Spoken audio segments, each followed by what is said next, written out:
everybody, my name is Melina. Welcome back to my channel. So today I'm going to be talking about some of my favorite soccer books because the World Cup is going on and I am a huge soccer fan. So let's go ahead and get into it.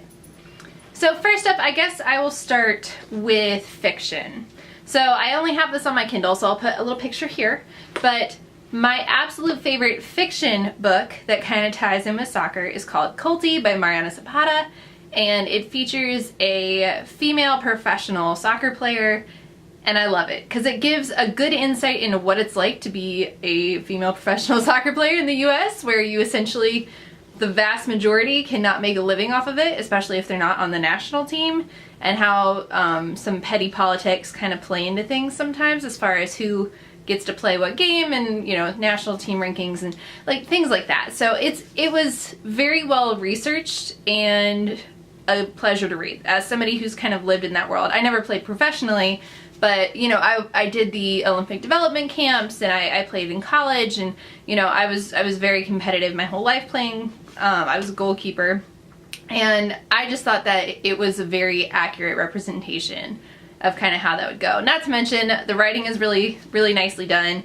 and there's a really sweet love story, so it's kind of fun. I really enjoyed it. If you have not read any of Mariana Zapata's books, I highly recommend starting off with this one, keeping with the theme with the World Cup. I love it. And then of course, US is not in this year's World Cup, which is kind of devastating, but I do have back here this. I even wrote what it was so I would remember years later. This is a soccer ball I got signed by Ben Olsen, who played in the World Cup in 2006 in the US versus Ghana game. So I think that's so cool. He was one of my trainers when I went to a soccer camp when I was younger. So I have this soccer ball, and that just kind of chills in my office, honestly. It's normally on a shelf over there, but I put it in the background today because soccer theme. But my favorite player, hands down, Tim Howard. Now, if you know anything at all about American soccer, you know who this is. And of course, because I was a goalkeeper, he has a special place in my heart. So I went ahead and pre-ordered, and I managed to get a signed copy. And this is probably one of my favorite books in my collection, because if you don't know, Tim Howard is the US goalkeeper. He has Tourette's and OCD, and yet he is an absolute beast. I love that he never let it slow him down.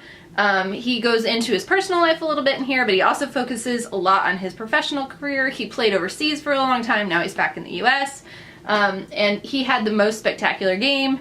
If you've only ever seen one game, you've probably seen USA versus Belgium, where we actually lost. A lot of people don't remember that because it was such a good game. And Tim Howard is the only reason that we didn't lose like 15-0. He literally stopped, I think it was originally 16 shots, and then they tried to take it away and make it 15. He stopped a lot of shots, and they weren't just like, oh, I picked up the ball. They were spectacular. So this autobiography, I really love. It tells how it's not always easy to become a professional player, and I'm just a fan of biographies. So if I really like somebody, I will tend to pick up their biography, and this one of the better ones I've read. Very realistic, exciting to read. Now I am biased because I was a goalkeeper, but I recommend it.